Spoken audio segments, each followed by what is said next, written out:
നിലമ്പൂർ ഉപതെരഞ്ഞെടുപ്പിൽ സ്വതന്ത്ര സ്ഥാനാർത്ഥിയായി മത്സരിക്കുന്ന PV Anwar all India Trinamool കോൺഗ്രസിന്റെ പേരും ദേശീയ നേതാക്കളുടെ പേരും പാർട്ടി പതാകയും ചിഹ്നവും ഉപയോഗിക്കുന്നത് വിലക്കണമെന്നാവശ്യപ്പെട്ട് ജില്ലാ കളക്ടർക്ക് പരാതി നൽകിയതായി തൃണമൂൽ കോൺഗ്രസ് നേതാക്കൾ മലപ്പുറത്ത് വാർത്താ സമ്മേളനത്തിൽ അറിയിച്ചു. ഞങ്ങൾ ഇവിടുത്തെ ഈ 19-ാം തീയതി നടക്കുന്ന ഇലക്ഷനുമായി ബന്ധപ്പെട്ട് ഇവിടെ മത്സരിക്കാൻ നിൽക്കുന്ന PV അൻവർ തൃണമൂൽ കോൺഗ്രസിന്റെ പേരിൽ ദേശീയ നേതാക്കളുടെ പേരും ചിഹ്നവും പതാകയും എല്ലാം ഉപയോഗിക്കുന്നത് തടയണമെന്ന് ആവശ്യപ്പെട്ടുകൊണ്ട് ഞങ്ങൾ ഇവിടെ കളക്ടറേറ്റിൽ ഒരു പരാതി സമർപ്പിച്ചിട്ടുണ്ട്.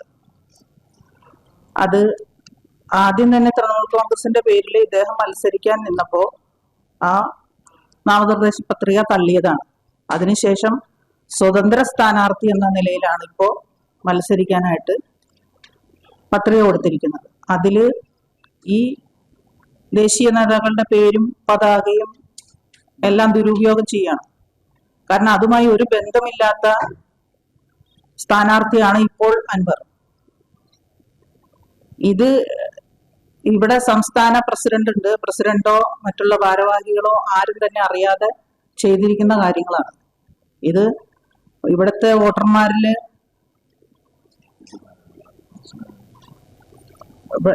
വോട്ടർമാർക്ക് ഒരു തെറ്റിദ്ധാരണ ഉണ്ടാക്കുന്ന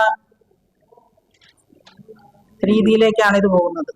ഓൾ ഇന്ത്യ തൃണമൂൽ കോൺഗ്രസ് സ്ഥാനാർത്ഥിയായി PV അൻവർ നൽകിയ നാമനിർദ്ദേശ പത്രിക വരണാധികാരി തള്ളിയതാണ്. തിരഞ്ഞെടുപ്പ് പെരുമാറ്റച്ചട്ടങ്ങളും നിയമങ്ങളും പാലിക്കാതെ ഓൾ ഇന്ത്യ തൃണമൂൽ കോൺഗ്രസിന്റെ പേരും നേതാക്കളുടെ ചിത്രങ്ങളും ചിഹ്നവും പതാകയും അൻവർ ഉപയോഗിക്കുന്നത് തൃണമൂൽ കോൺഗ്രസ് പാർട്ടിക്ക് അവമതിപ്പും വോട്ടർമാരിൽ തെറ്റിദ്ധാരണയുണ്ടാക്കുവാനും കാരണമാകും. അതിനാൽ ഉപതെരഞ്ഞെടുപ്പിൽ മത്സരിക്കാത്ത തൃണമൂൽ കോൺഗ്രസിന്റെ പതാക ഉപയോഗിച്ചുള്ള പ്രചരണം തടയുമെന്നും അവ പിടിച്ചെടുക്കണമെന്നും ആവശ്യപ്പെട്ടാണ് കളക്ടർ പരാതി നൽകിയിട്ടുള്ളത്. ഓൾ ഇന്ത്യ തൃണമൂൽ കോൺഗ്രസ് പാർട്ടിയുടെ ഭരണഘടനയിൽ കോർഡിനേറ്റർ, ചീഫ് കോർഡിനേറ്റർ തസ്തികകൾ തുടങ്ങി ഇല്ലാത്ത തസ്തികകൾ ഉപയോഗിച്ചും തിരഞ്ഞെടുപ്പിൽ നിയമവിരുദ്ധമായ പ്രവർത്തനങ്ങൾ നടത്തുന്നത് തടയണമെന്നും തൃണമൂൽ കോൺഗ്രസ് സംസ്ഥാന വൈസ് പ്രസിഡന്റ് ലിസി എലിസബത്ത്, സംസ്ഥാന ജനറൽ സെക്രട്ടറിമാരായ MK Ali, doctor Eldho Abraham എന്നിവർ വാർത്താ സമ്മേളനത്തിൽ ആവശ്യപ്പെട്ടു. CCN മലപ്പുറം.